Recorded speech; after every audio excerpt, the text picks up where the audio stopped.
and for God to speak to us in such a clear way that will come out and really be different. So, Father, in the name of Jesus, we thank you for a day like this. Thank you for being here today. Thank you that you are here with us already. Now, Spirit of God, we ask that you will release your word and you will cause that word to become life to your people. You will cause that word to revive and regenerate the spirit of life in everybody.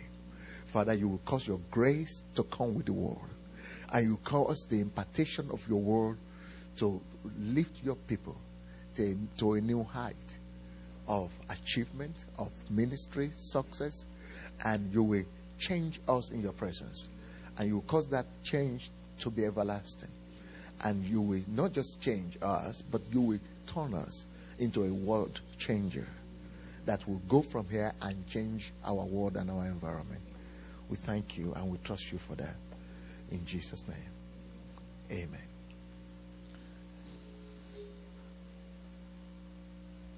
Before I tell you the topic that I'm speaking on, I would like to tell you a fact that I've discovered in ministry.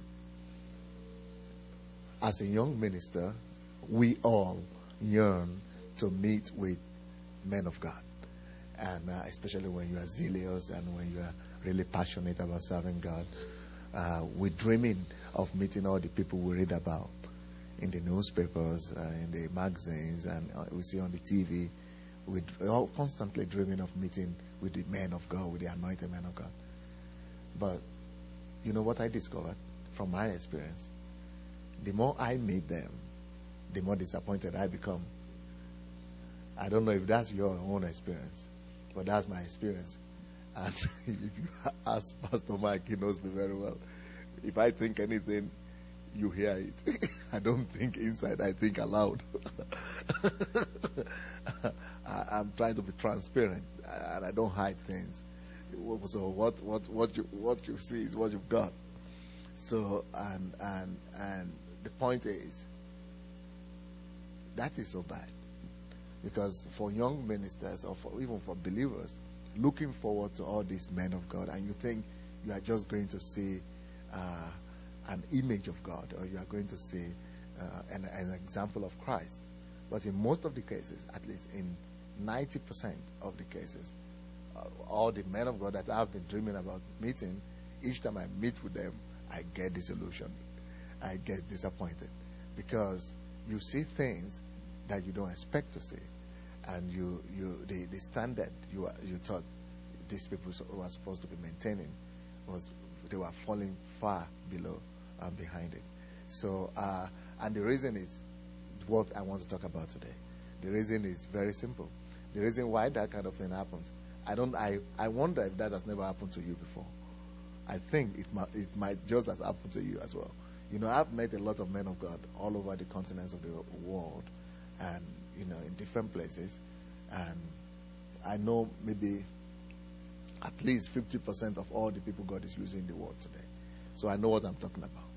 So and that's a matter of concern, and the reason is because men of God that we hear about have attained an amount of success and fame without building a foundation of character. So if you want me to talk about leadership, the aspect of leadership that I want to talk about with you this week, is addressing the question of the value and the importance of character. The value and the importance of character.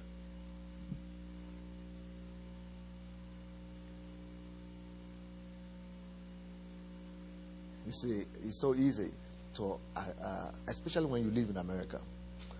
Yeah, America is a success-driven society.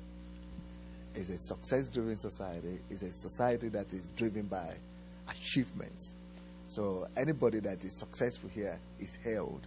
Anybody that is achieving anything here is crowned and is almost like a king. And until you begin to achieve something, you are nobody. But when you begin to have results in this society, which is good, you are rewarded for it. And people honor you, and people respect you, and people. So because of that atmosphere of the society we live in and the demand to be successful, sometimes what we actually strive and look for is not the passion to serve God per se, but the passion to be successful and to bring significance to yourself and of course to God. But sometimes we cannot really find where the difference is. We actually attain and strive for us to be something, and because we know that's when all the recognition come, and that's when all the fame and the applause come our way.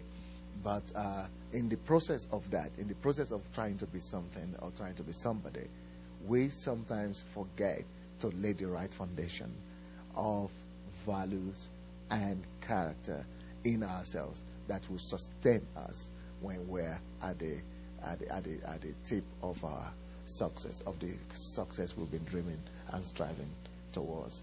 So the thing I said, for example, is so glaring even in this society.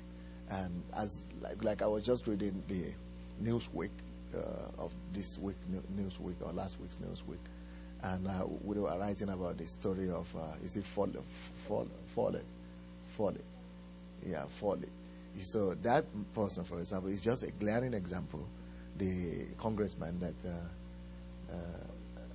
Mark Foley. So his example is just an example, a clear example of how leadership is supposed to go alongside character. Character is more important than position. And we need to begin to realize that if you don't pay enough attention to character, and I read the story of the guy, of Mark Foley, and you could see he was success driven. He was, he knew how to be successful in the American society. And he had his target, he had his goal, and he attained his goal. He got to the height, to the pinnacle of success in this country. But the one thing about negligence of character is you will get to where you're going. But it is when you get there that what you didn't put in place will catch up with you. So that's exactly what happened to him. He got it all right. He got to a leadership position all right. But it was when he got there that he discovered that no, he needed not even to have got there in the first place without a character. So it's just like what Jesus was saying, that it's better for you not to go to it's better for you to go to heaven without your eyes or with your legs than to go there with those, to go to eternity with those things, but then you end up in hell. This is very similar to what character does to, lack of character does to people. If you lack character, you will regret having the success, you will regret having the achievement. It might not be glaring. Some people will never be discovered in this world. Some people will never, they will never come to a place like that Foley came to, especially men on the pulpit. Some men of God who are, we think they are sound because they are speaking sound things. Really, they don't have character. And they will never be exposed. And they don't really need to be exposed. We are even praying that they will never be exposed. But really, people around them will feel it. And they are infecting and actually injecting poison into all the people who see the wrong signals and signatures in their characters. So, but the way I would like to address this question is this. I would first of all like to talk today, this first session, on the topic, what is not character? Because sometimes the best way to find out what something is to find out what it is not. So this time I'm going to first of all address what is not character before I, in the second session and tonight, address the question of what is character. So we're going to start from identifying what is not character. So first of all, I'll give you several points. Number 1 point, character is not temperament. Very often, even me personally, for a long time, I thought that character is synonymous as temperament. Most people think so. Most people think, that's my character. If you tell them anything, well, that's just my character. That's just the way I am. That's just, because they are telling you how they are built up. They are telling you of their temperament. So if you say, Why are you always quiet? Oh, that's my character. No, that's not your character. That's your temperament. That's not your character. That is how you carry yourself. That's how you are made. That's how you are built naturally, biologically. But that is not character. Or somebody could say, "Oh, you are so alive. You are always happy." Oh, that's my character. Or if you talk of another person, some people say, "Oh, Pastor Sandey is always alive. He's always, happy. He's always oh, that's his character." I mean, that's not your character. That's just my nature. So your nature is not the same as your character. It's important for us to get that right. So your character is not your nature. Your character is not your temperament. Character is totally different. But you see, like I said, we are starting out by saying, by defining what is not, what character is not. So temperament, we have four main, is it five? Four main categories of temperament. So you have the cholerics, cholerics, sanguines, and then phlegmatic, melancholic. Yes. So you have those, but that's just your nature, really. But you are not. That doesn't define your character. Now, the reason I'm saying this is, for example, I was growing up in Africa, and I got saved just 6 months before I left Nigeria. And there is a particular denomination where I got saved in. I was only there in that church for 6 months, but I managed to hear and see a lot of things before I left the country. So in this particular church, this pastor was such a holiness figure kind of pastor. And so it was quite upright. And because I think it's more like melancholic kind of pastor. Maybe not melancholic, but what was the other one? Phlegmatic kind of. But so because he's always quiet and slow speaking and slow talking and always walking like this with the hand behind and just phlegmatic kind of way of life. So people all over that particular church, even at times, it seemed as if all Christians all over the country were thinking, if you are a man of God, if you are supposed to be holy, you must behave just in a similar way like this man of God is behaving. So you must be quiet, you must be slow talking, you must, put your hands behind your back, and you must walk kind of slowly. So, because people think that is holiness, you see, because they are looking at the outlook of the man, and they are thinking, oh, if you really want to be man of God, you must be slow talking, quiet, really, gentle, and so what I discover is that no, you could still be like that and not be holy. So that is his temperament, and you don't try to make everybody have the temperament of one person. So what I believe is this: like I am wild because I'm what do you call it? Choleric. This is my Russian. Choleric. I'm choleric, and God made me to be choleric or sanguine. The reason why God made you to be like that is because God knows God made me to be emotional, to be loud. God could make you to be, noisy and to be agitated and to be, to be active. But that doesn't mean that you are unholy or you have bad character. No, that is just your personality. So if that's your personality, what I've discovered is that God wants me to be noisy, to be loud, but having godly character. So in my noise, and my noise is supposed to glorify him. My temperament is supposed to depict his image. My character, my nature, laughing or everything like that, that is supposed to bring the life of God across and the personality of Jesus. So I am made well. I am the way I am made is who I'm supposed to be. I'm not supposed to get converted to Christianity, then change my personality and say, no, now I'm quiet, now I'm melancholic. No, in that way I abuse the creation of God and the trust of God. God made him to be melancholic because that is the best way he could express the image of God and the personality of the character of God. I mean, he should still build the character of God into his into his melancholic nature and express God from the melancholic point of view.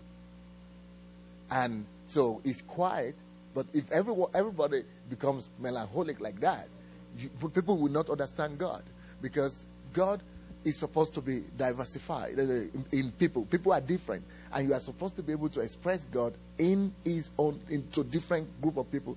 So that's why we are built with temperaments, and we are built with different natures and personalities, so that we could bring God into our personality the way we are, and still express God with that kind of life and with that kind of personality that we have.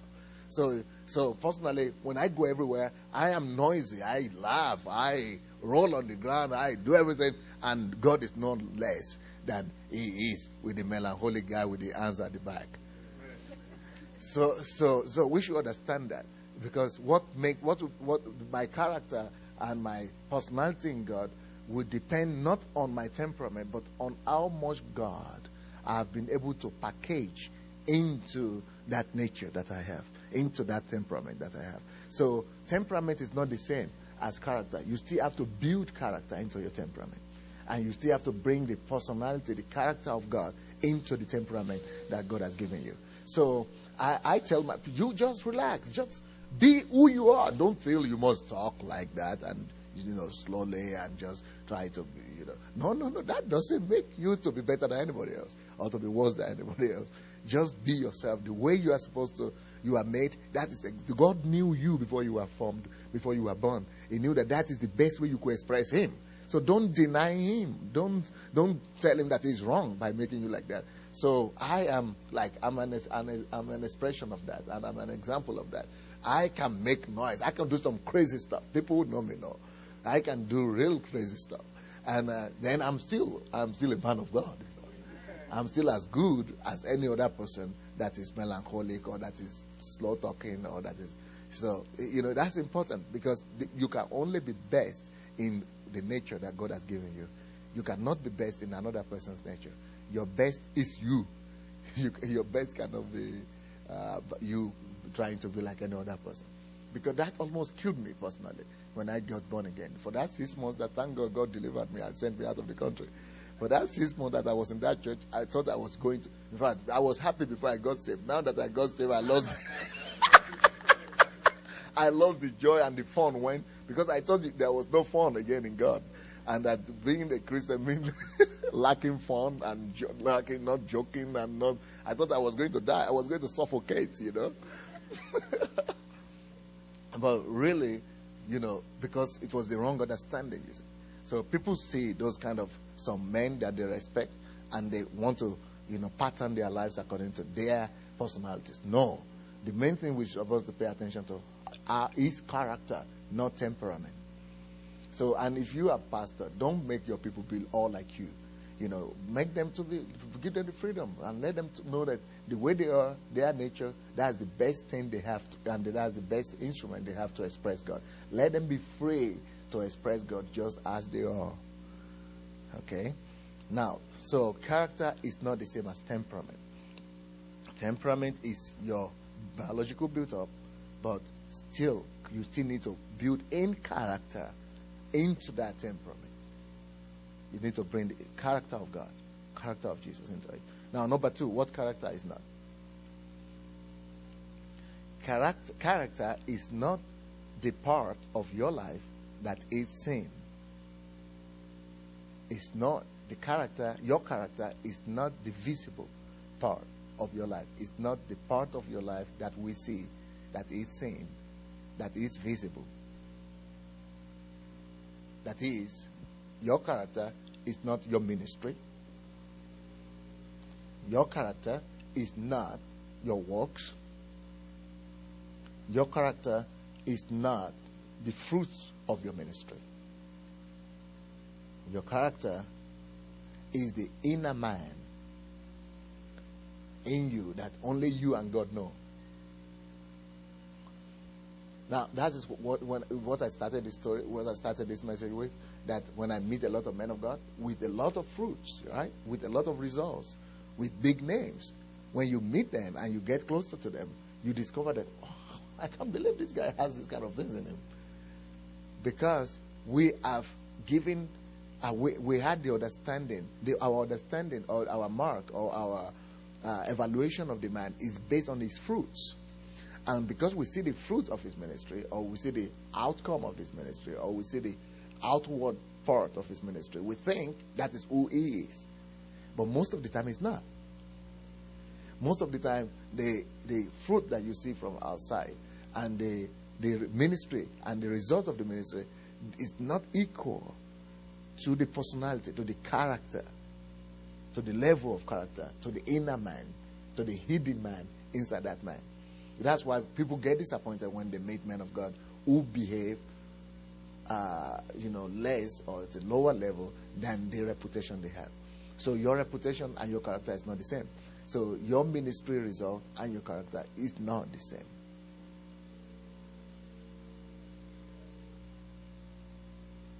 I will not mention the name, but there is a famous man of God that we received one time, and we were all, the whole city received him, and we were all waiting for him.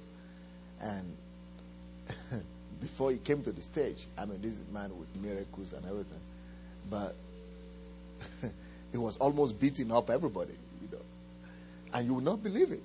But if you see him from the TV or from magazines, you will think this is almost Jesus in the flesh. But so why the difference? It's because we are judging him from the results of his ministry or from the publicity that people have. So things might be working out for you.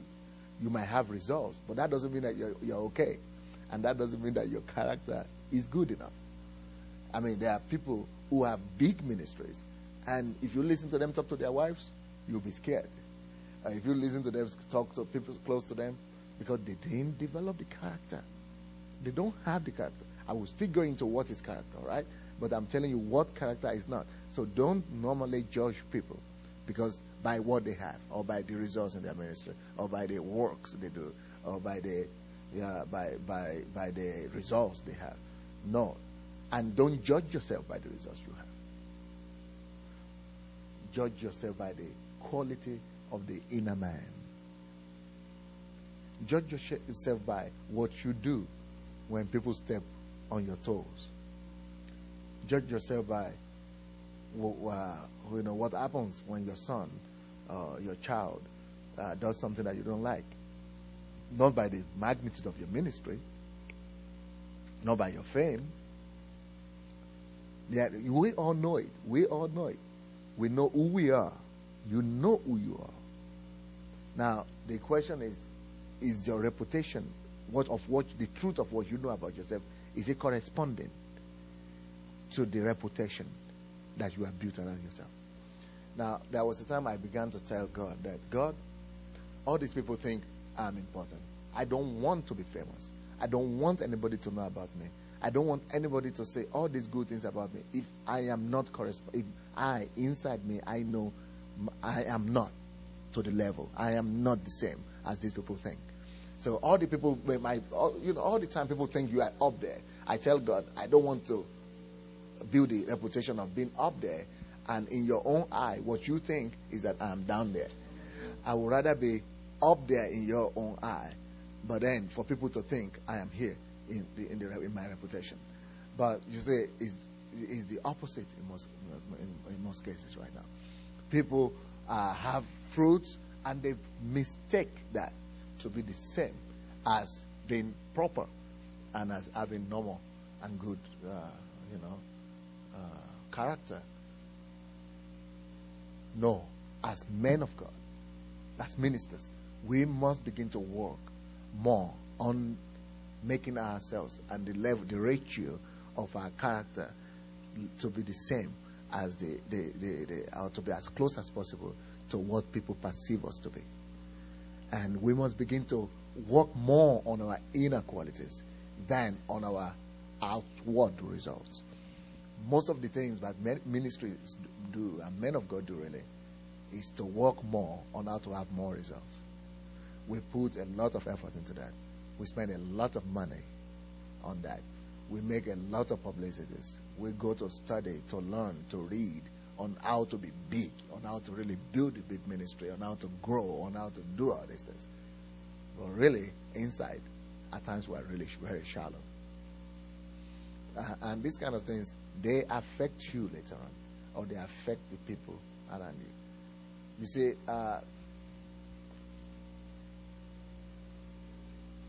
somebody once said that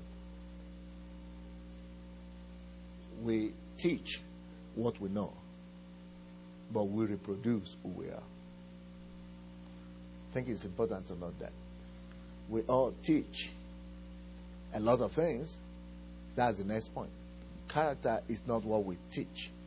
Character is not how eloquent we are. Character is not how fluent we are. Character is not how knowledgeable we are. Our character is not the same as how much revelation you've got. You know, at the time, as a young minister, I used to think, if I have all this revelation, then I'm okay. If God is giving me all these revelations, and then I must be fine. But you see, as time goes on, you discover, no, I can have all these revelations and still not be all right with God. So your character and who you really are is not the amount or the level of revelations and the eloquency of your preachings. That is not you. Let me tell you who you are now. You are that person inside you that God knows and that you know. So it's not your revelation, it's not your eloquence, it's not your knowledge, it's not all your wisdom. I see men who say such brilliant stuff, and you'll be surprised that they don't even live according to those things they say. So that the bottom line is, you can have good revelations, good wisdom, great wisdom, wonderful knowledge. You can teach excellently. We teach what we know. It's not a big deal. But we reproduce who we are. You only reproduce who you are. So people around you will become like you. So wisdom is, so character is not your wisdom, it's not your knowledge, it's not your fluency, it's not your teaching, it's who you are.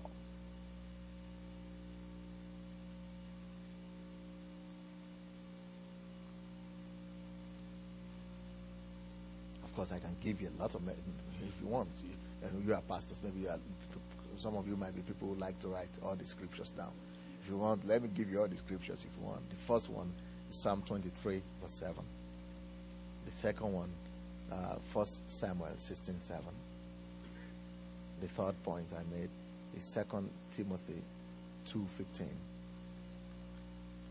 The next point, Matthew 5:43 to 48.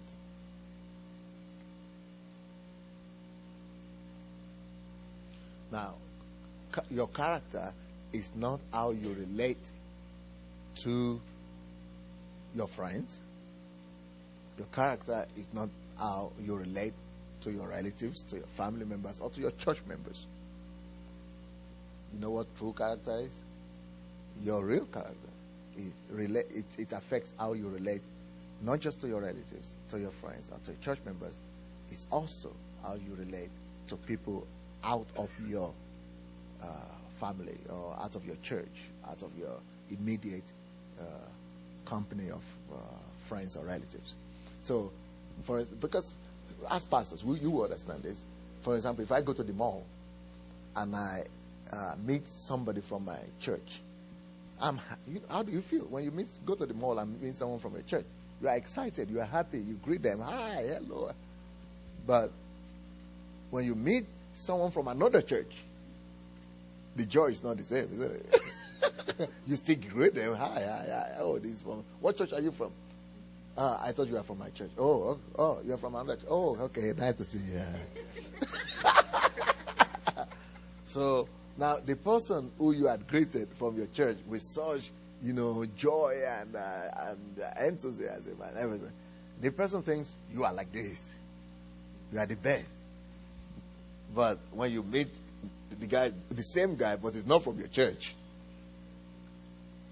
We don't really know how great you look. But if you meet that person from your church and the other person from the other church, and your joy, your expression, your satisfaction, you are just happy the same way because they are all in Christ, you see. They are really all your brothers and sisters.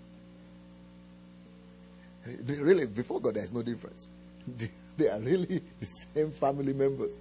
So if your joy and your satisfaction, your result is really your enthusiasm, your joy, your appreciation of them is equal, it's the same, then you have built a strong man inside you.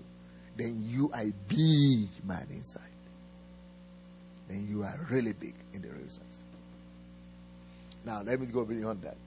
That your character is not just how you relate, because the character have to do with how you relate to people around you.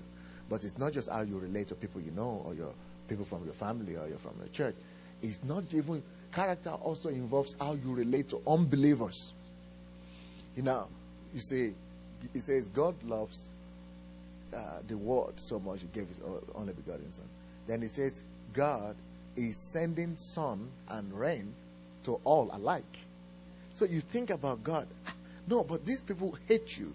But these people don't like you. These people are working against you. How can you send rain?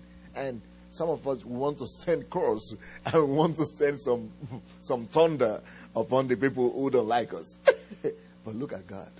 He is the same. His attitude is the same. His response is the same. He loves. When he says he loves, it's true. He loves. And it doesn't matter if you love him or you don't love him. He loves you.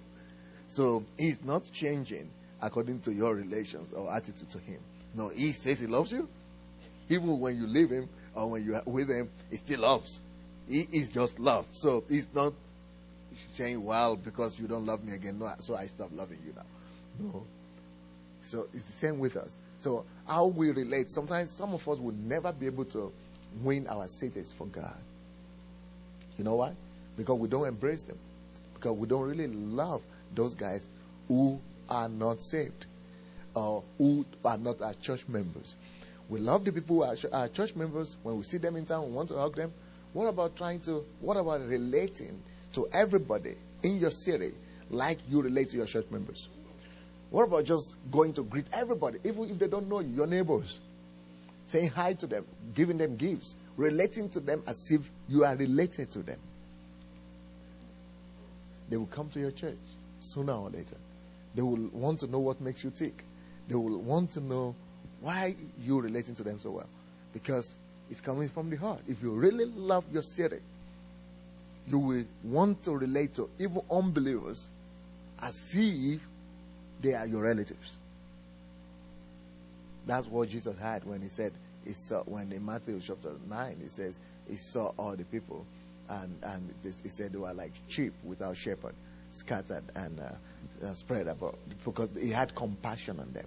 But some of us, we don't have compassion on people who are unbelievers. We don't have, but Jesus had feelings to them, for them.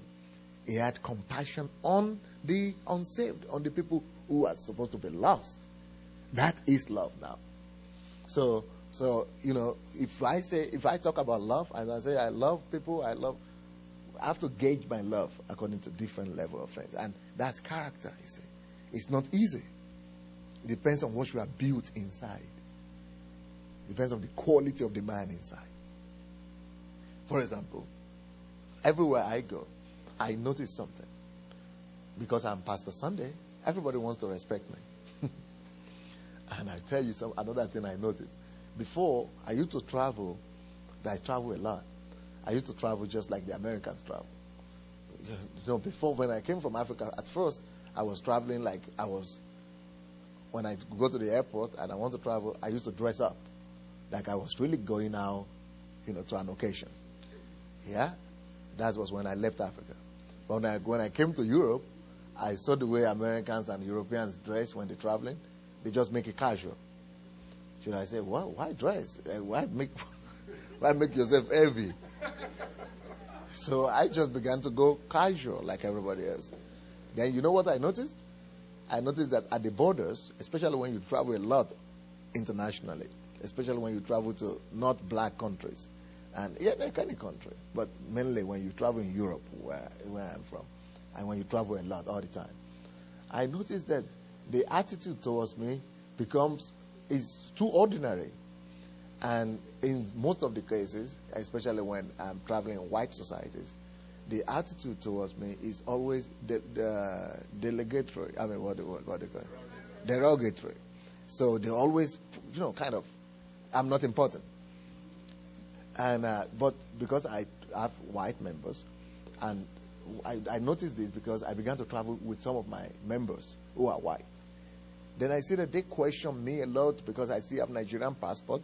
And then they just interview you, they just delay you, just treat you anyhow. But the people who are my team members, who are carrying my bags, but because you are Europeans, they just... So I'm being delayed and they are going. So one of them even told me one time, I said, Pastor, you need to begin to really pick the business. So they come now and we begin to talk to them and say, you don't know who he is? Oh, yeah. Oh, sorry. So, because the white guys come and talk for me, then they allow me. They will come and say, "These are just my members. These are my people." I say, "Oh, you don't know who he is." Oh, then they begin to release me. Then I say, So I got smart. So now that I travel, when I want to travel anywhere, I dress up the best.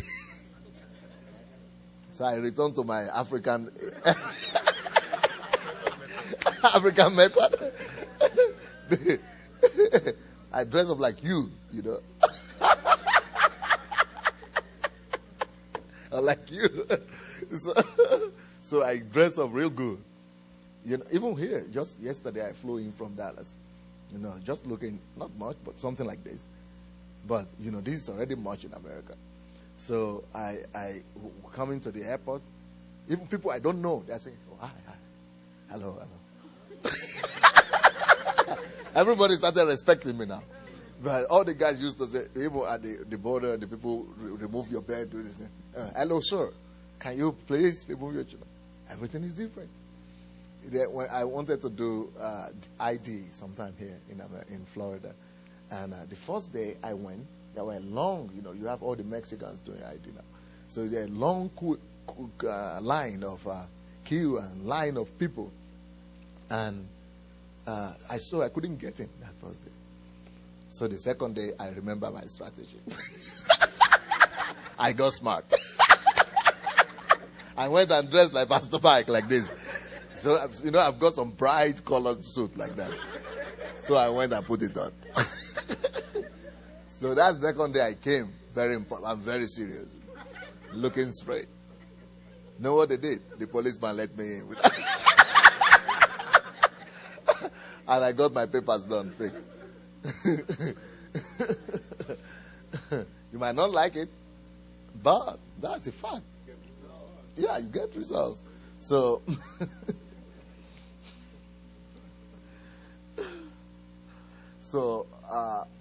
people relate to you differently.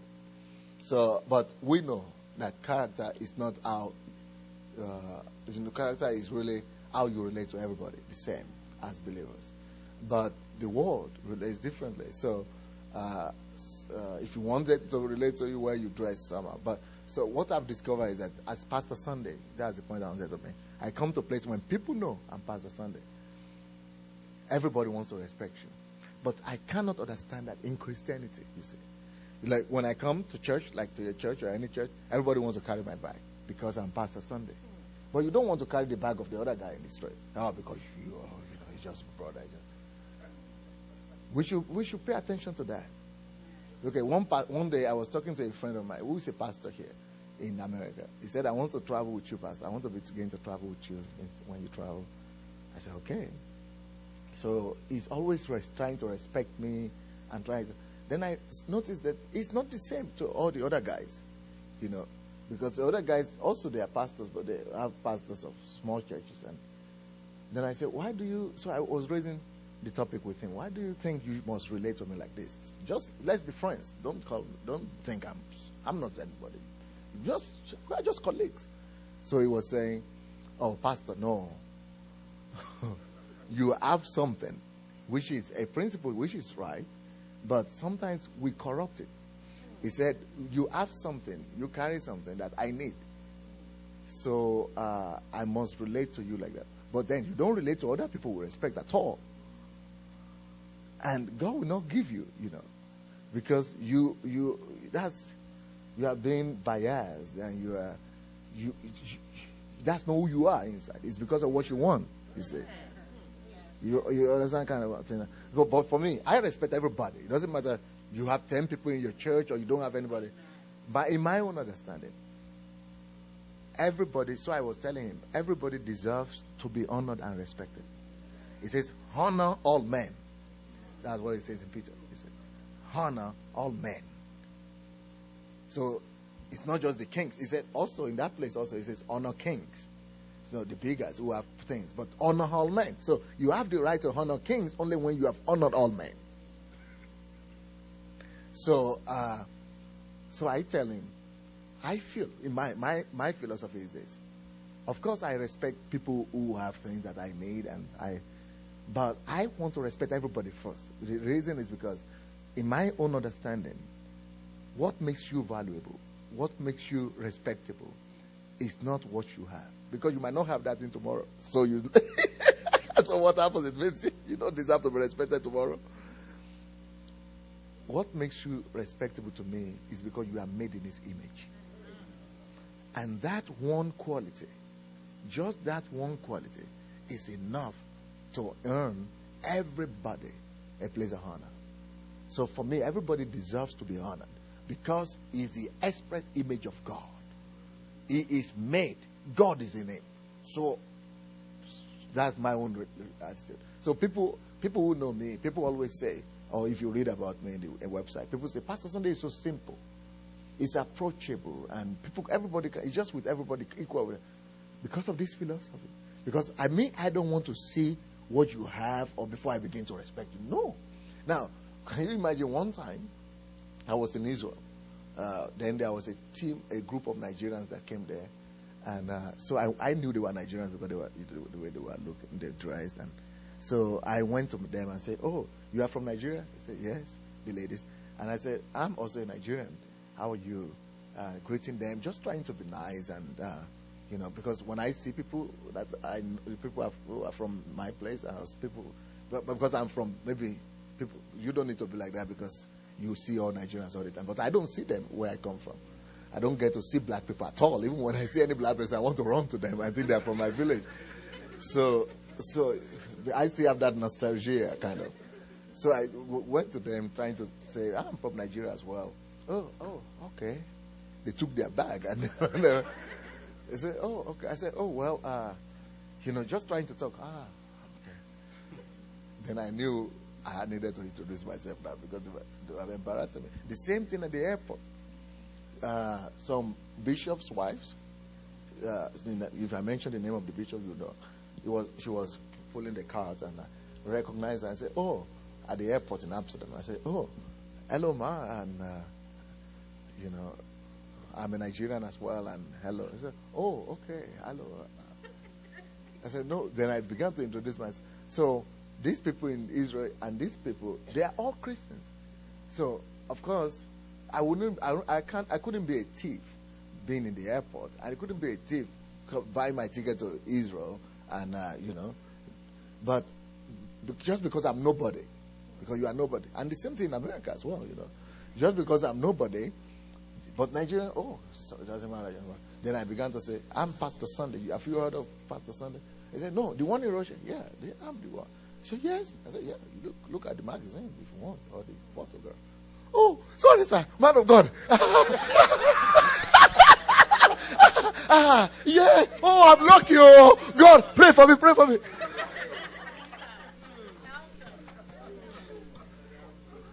Because they feel if I'm Pastor Sandei, what would ever make me to go and meet them or greet them? Because these are just ordinary women. Pastor Sandei would never come to, let me carry your bag. Let me help you to do this. How can I carry their bag? They don't even. So, these kind of things are so, they are so rampant in the prevalent in the body of Christ that we don't even notice it again, you see.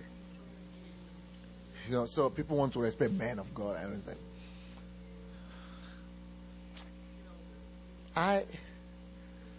I'm looking at that differently. If I cannot respect you because of who you are, if I cannot just be around you, if I cannot just be normal, because I need to do it because you are my big man, then something is not right in me. So I was telling my pastor that it's good that you are trying to serve me, you are trying to do all these things, but I don't like it, do it to the other guy as well. Do it to anybody in the church. Huh? Yeah, it's a kind of hypocrisy, really. But it's not, they don't see it that way, but they need to see it. And maybe they don't mean it for good, for evil, but this is part of character, because when your character is all right, when you are really built up the inner man, when you are really genuine, when you are really sincere, and when you really have the servant heart, it doesn't matter who you serve. You don't just want to serve the big guy. Because it means you want the guy to recognize you or to give you something. And that's exactly what Jesus said we shouldn't do. He said, don't invite people who could invite you back, he said. And don't do things to people who could, return it back to you. But that's what we do all the time, he said. Especially when you go to Nigeria, When I go to Nigeria these days, I can't believe it. Everybody, listen, but you don't need to do that. Forget it. You don't do that to a lot of because you are somebody, he said. So we have missed that. There has to be a balance, definitely, that, but still, your heart has to be like that. It's not just what you do, because the guys who do that, later on they will put knife at on your back one day. They will stab you one day, because they have to do it because they think it's culturally acceptable. But character is something else. Character respects all. Character honors all men. You see, that's what Peter was trying to encourage us to do. He said, honor all men. Honor all men. He honor kings as well, but honor all men. Just do your duties. He wants you to have the character inside you, he said. Okay, let's go ahead.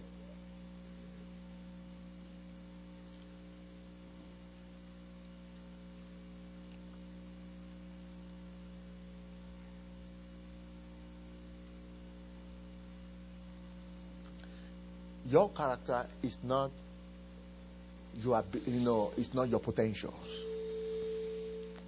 Oftentimes we think, I know I can do this thing. I sense I have the ability to do this. I have the potential to do this. So you would think that's who we are already. That's our character. That, your character, no, I feel I can do this thing, or I'm able to do this, I'm able to do that. That is your potential. That is what you are able to do. Yeah. I know I can do that thing. I know I can, but you are not it yet. Most of the things that you think, I know I can do. All of us, really, potentially, we have the potential to be good. All of us. We all have the potential to be kind. Yes. We all have the potential to be benevolent. We all have the potential to really be honoring and to have great potential. We have to have great characters. We have the potential. But you see, character is the potential that you have already maximized. Character is the potential in you that you can do, that you are already doing every day. Character is not that I was good yesterday and I know I can still do it. But character is, are you good now? Are you good every time the occasion demands for it? Are you really kind every time the occasion demands for it? Are you really genuine every time the occasion demands for it? Are you really real and original every time the occasion demands for it? We know you can do it if you really want. We know you have the potential to do it. We know, you have the ability to do it if you want. But do you really want? Do you really do it? Are you really kind? Do you really do those stuff? Just like in the family. All of us have the potential to to be kind to our spouses and to help them in the kitchen or to help them do some things at home or to take care of the kids. But do you really do it? Now, the difference between doing it and having no, I can do it is character. You must be able to do it. If you don't deliver, you are not as good as you think you are. So character is not that potentially you could do this, or it's not what you think you can do, you will be able to do tomorrow. But is what you are right now. Is what you are right now. So the level of that character development that you have right now is who you are. Forget about the fact that I teach it, I know it, I can do it. We don't care that you know it, you can do it, you teach it. Are you really being it now? Who you are right now, what you are being now is what is the level of your character, is how developed your character is. Now the next point.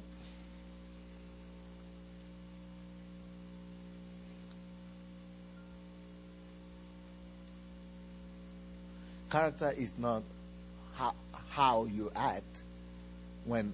It's not how you act only, but character includes your thoughts, your motives, and your attitudes. Especially motives, thoughts, attitudes. It's not just how you act. Some people can act very well because they are very smart. They know exactly what to tell you when. They know how to answer each question. They know exactly when to be kind. They know exactly when to behave well. But character is not just the fact that you are behaving well. Character is not just the fact that you are... okay, for example,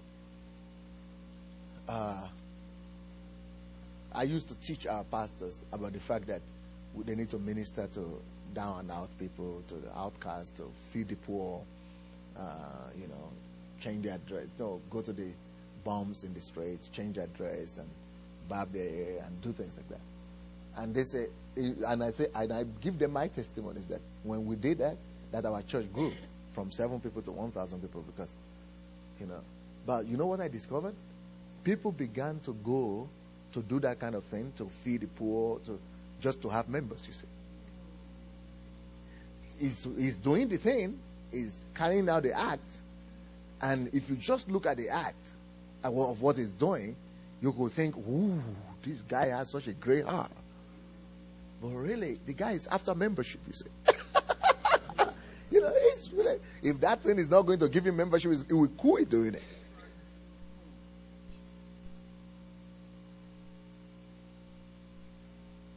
That kind of thing. So that's what I'm saying, that your character is not really what you do at a point. Is what is the motive behind? What are the motives behind that action you've just taken? What is your thought process at that point? Why are you doing exactly what you're doing? And we have a lot of those kind of people in church today. People come to church, they serve, they try to do everything because they want to be noticed, you see. Some people come to church, they do everything because they have an agenda. But that's not their character. That's not who you are. That's just what you do, but that's not who you are. That's not your character. You've not developed that character. So these things are what character is not. All right? The last point. No, not the last point, but the next point.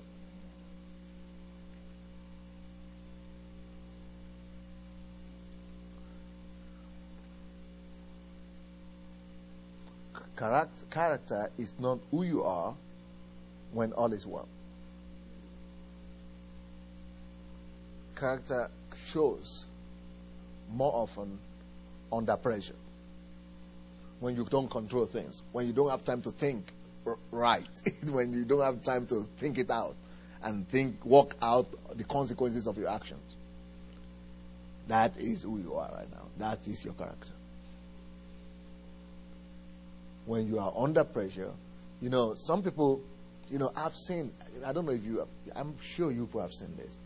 I've seen pastors who teach so strongly about love, who teach so strongly about, wonderful Christian characters and values.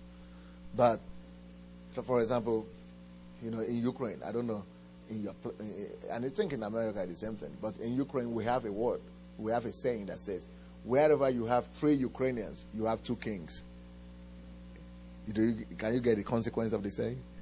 If you have 3 Ukrainians, 2 of them will claim to be kings. That is, they split all the time. Nobody submits to anybody. Everybody wants to be the boss. So if you have three of them, two want to be king. So who will you be king over? So, well, so because of that saying, we have a problem of churches splitting all the time. So your Nigeria the same thing, because we are zealous and we are, enthusiastic and strong. So because of that, churches often experience splits, church splits. This pastor that I know that has been talking about love, great character, great stuff, Christian values, as soon as somebody leaves them to start his own church or our own church, they are it's almost brimstone and fire that is coming out of them. They are not going to heaven. You are not going to heaven because they are haters of brothers, and because they teach so wonderfully until it affects them.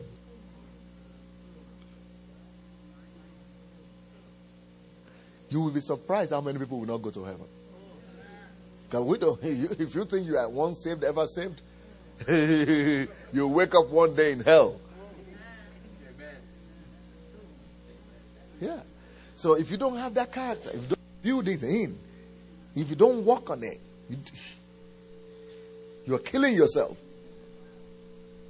So these people live in such hate. They will not go to that church, to the other guy's church. They will not even greet the guy if they meet him in the street. Or if the guy even comes to greet them, they will not even reply. They will even. These are pastors. Now, what happened? The person just split the church and took half of it away. Is that because of that's why you're driving yourself to hell? If it split the church, is it your church is split? It's not God's church. So we have people like that. So the point I'm making is, people can talk everything they want. People can. Character is not the teaching people give. Character is not the talk people talk. Character is not the ministry they have. It's not the reputation they have. It's not the other stuff. That is why I started with that story. I said that as a young minister, I've always had this desire to meet with men of God. But unfortunately, the more I meet with men of God these days, the more disappointed I become. Because these things don't just line up. The character is not the same as the ministry. And you know what people advertise? They advertise the fruits. They pay a lot of attention to the accolades. They advertise the results. They magnify those things. And we think that is who the people are. The amount of the fruit is not always equal to the quality of the person. And the magnitude of the ministry is not always equal to the quality of the character of the man. But we don't want to be like that. Let's be who people perceive us to be. Let's just be real and genuine. Relax. And work on yourself, on the inner man. I heard what Pastor Adelaja one time says, now it has got to a point that if anybody comes to you and introduces himself as a pastor, that you want to run the other direction. In Nigeria, yes, it was say that. Somebody will come as a pastor and say, I'm a pastor. So you begin to think, maybe before I open my eyes now, my bag is disappeared or my church is gone or something. So we must correct that kind of thing. Because in my own experience, coming from Nigeria to Russia, when there was no church there, and there were 300 Nigerians came that year, and several of them were Christians. And, especially when you get to a place like that, when Russia, when no church, no pastor, 20 years ago. Not now, 20 years ago, things were really rough. That is when you will really know if you are Christian or not. I tell you, 99% of the Christians who came to Russia at that time, some of them died alcoholics, some of them just backslided, and some of them became, just carrying women and things like that, from little things, because the characters were not developed. And today, sometimes, I go to pastors' meetings with Nigerians, because this is a Nigerian basic meeting. And when you go to pastors' meeting, sometimes, in fact, one time I took some of my pastors with me, and we went to Nigeria at a pastors' meeting. The person said, I'm from this corporate world, from a secular world.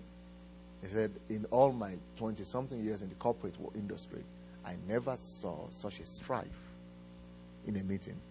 And this is a pastor's meeting. Because the men that are manning the pulpit, they don't have character, you see. So people who are just from, can you imagine, just coming from Africa, right, to America. So ordinary people here are not saved in the street, right? Sometimes their level of integrity is higher than some of you who are born again, speaking, and, bona fide Christians. Some people will say something and they will not do it. They don't have character. And what alarmed me most, what really amazed me, and, I was alarmed by this fact, is that in our churches, because in our church, but thank God we are not in Nigeria now, but this will be good for Nigerians. People in that country, people will be teaching all kind of things on faith. God will give you miracle, breakthrough. God will do this for you. A year long, those kind of similar things. Maybe healing, maybe prosperity, maybe miracles, maybe some things like that. But never the pastor might never for a whole year talk on this kind of thing at all. In fact, some people could go to a church for 10 years and never hear any teaching on character. Then we wonder why we have so many Christians and the society is not changing. Because only a refined and reformed character can be able to change a society. A society is not developed by the amount of mineral resources they have. A society is not developed by the amount of money in that society. A society is developed on the level of integrity and honesty that society is built on, by believers and unbelievers alike. So if any society succeeds in building a high level of integrity and honesty society, even if it's the poorest country in the world, they will have the best economy because people are sincere. So when they sign contract, it will be completed, it will be carried out. But even if you have the largest amount of money in any society, when you know that you sign contract, someone else will steal it. There is no way there will be development. So nations that develop, development in nations is not as a result of raw materials, natural resources, or wealth in that country.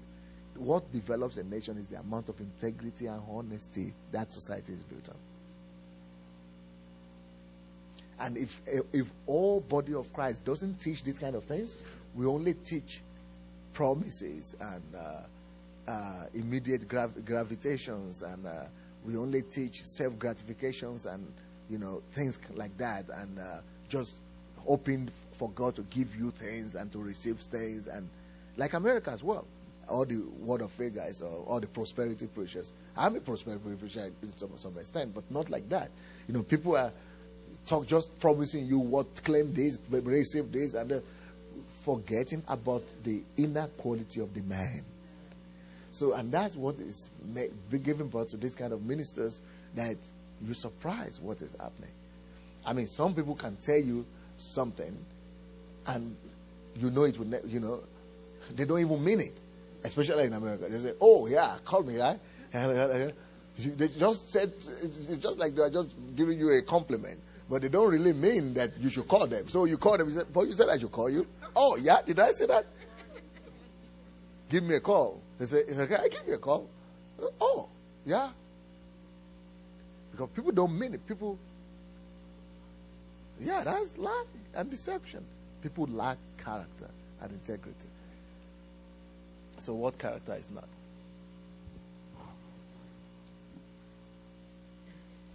So let me give you a brief definition of character.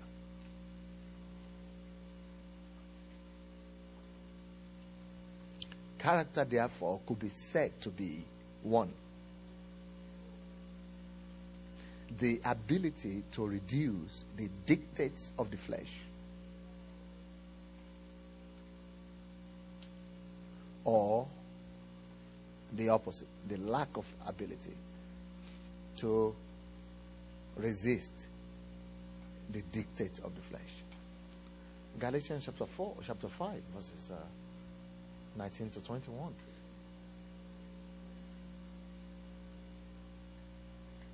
The ability to reduce or resist the dictate of the flesh and ego. And ego, yeah.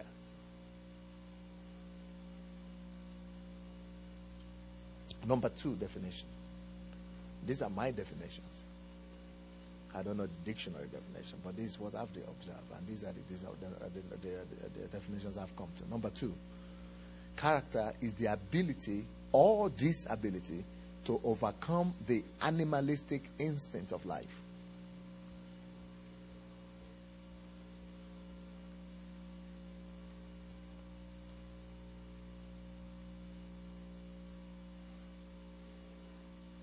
The animalistic instinct of life, and be governed or ruled by common sense.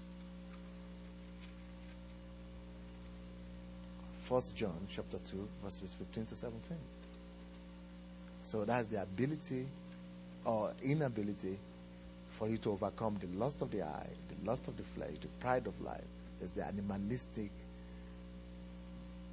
instincts of life. Is the ability or disability to overcome the animalistic instincts of life and be governed or ruled by the common sense.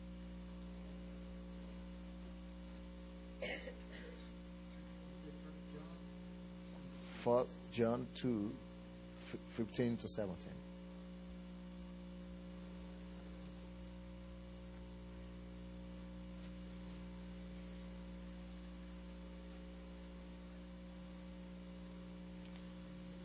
In conclusion, I would like to say that your character determines where you spend eternity. Not your temperament, not your fruits, not your results, not your ministry. Let me come again. Your character is what determines where you spend eternity.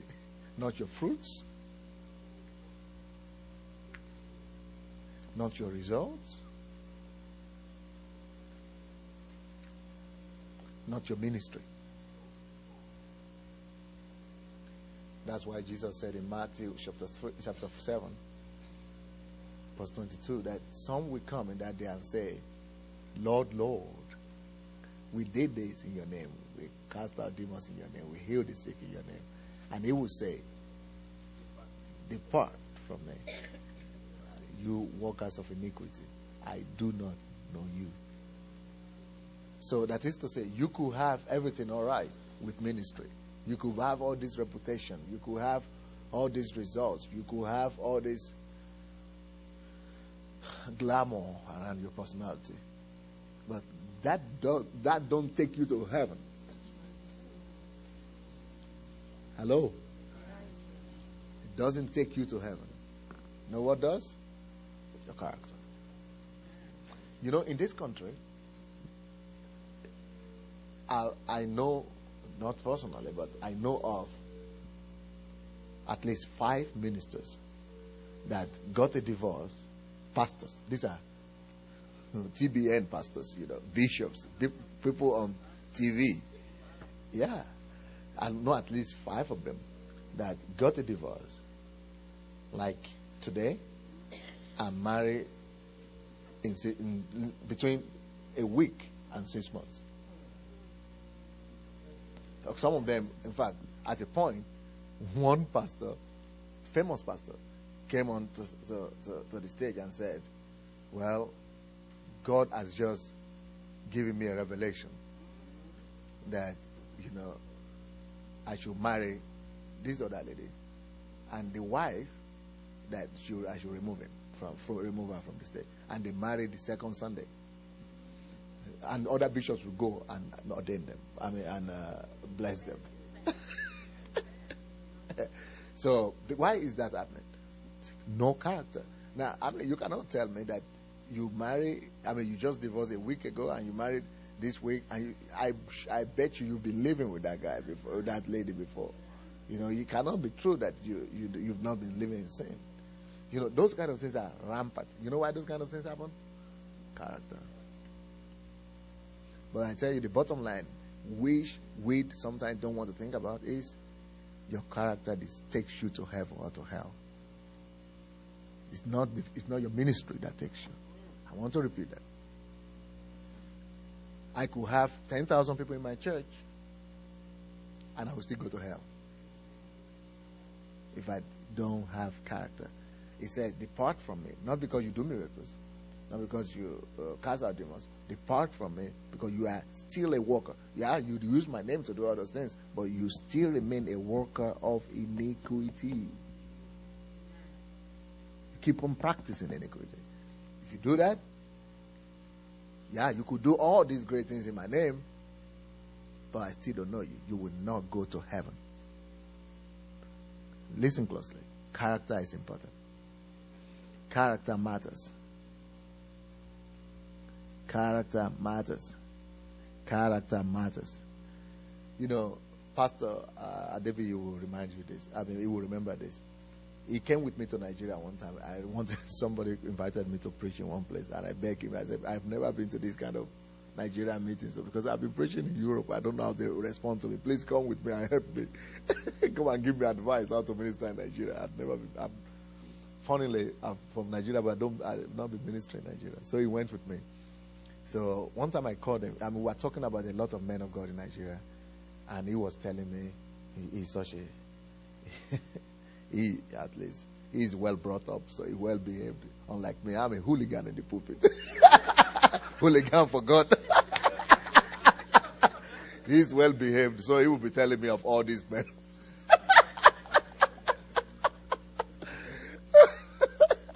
He'll be telling me of all these men of God, what they have done and all these things. So one time I told him, I said, Pastor, I don't even desire, because I know some facts about those men. Because I had some few encounters with a few of them. So I said, I don't even desire to know or to spend time with those men. I don't even want to. The whole world is dying to see them. The whole world is ready to give up everything to see those men of God. But I said, I don't even want to see them. I said, I want to call you my friend, because I've seen you, I've seen your character, I've seen your integrity. I would rather identify with you. People want me to be identified with those kind of guys because they feel we're in the same category. I'm supposed to be identified with big guys. I don't want to be with big guys again. I don't want to be friendly with big pastors. I don't want to be in the club. I don't want to go about with it. I don't want it. I don't want to. I want to be with these little guys who are pure. I want to be with the little guys who are sincere, who are hungry after God, who are passionate. I don't care for all those your papa and baba, carry them with you. I don't mind them. I don't need them. I want to be with ordinary guys who are nobodies, but who are after God. I don't know if you remember that. One time I said, I would rather be with you than all those your papa and babas and carry them. I know things about them because I don't care. Why should I be striving to go and identify with somebody that God is not identified with? You think God is identified with them because they have results. It's not the same. Believe me, I have results. I have a big church. Our church is regarded to be one of the top 10 churches in the whole world.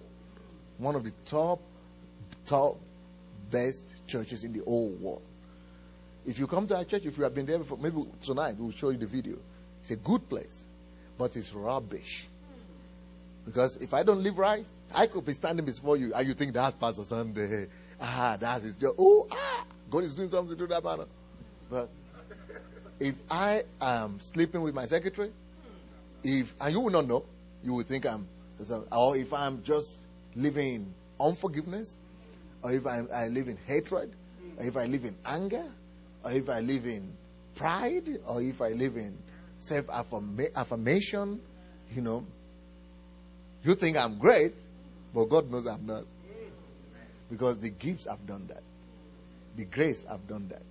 But that doesn't really have any relation with me at all. If I die, he will still say, I do not know you, despite the fact that you did all those things for me. So I see a lot of guys, a lot of men of God with a lot of regalia. I see them with a lot of regalia and titles and real respect. People, the whole world respecting them. Now, I don't want to be respected. And then God will say it's an abomination in my eyes. So a lot of men, a lot of us, Christians, we are prostrating at what God is thinking, abomination. And we're all saying, man of God, man of God. We're all dying to prostrate before what God, in God's eyes, is just abomination. So what kind of ministry do you want to have? What kind of ministry and reputation do you want to build? Do you want to build a reputation and a work that what you see outside, all the glamour, all the noise, all the results, all the fruit, is exactly the quality of the man inside? Or you want to build, you don't care what is the quality of the man inside. You just want to build the thing, just for the whole world to be clapping and shouting and saying you, hailing you. Good for you.